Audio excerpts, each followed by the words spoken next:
Hello everyone, welcome to my YouTube channel Bharat EduTech. Today we are going to learn about how to increase the text size in IntelliJ IDEA. So it's very simple. If you want to increase the font size, you can click on view here.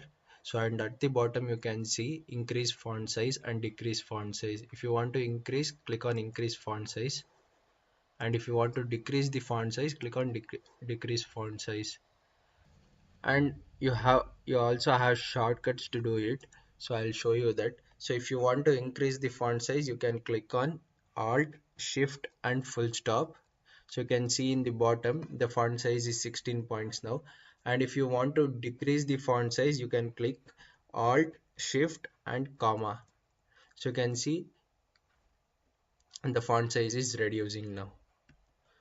So yeah, this is how you can reduce the font size of IntelliJ IDEA text. So thank you guys, thank you for watching this video. For more videos like this, subscribe to my YouTube channel.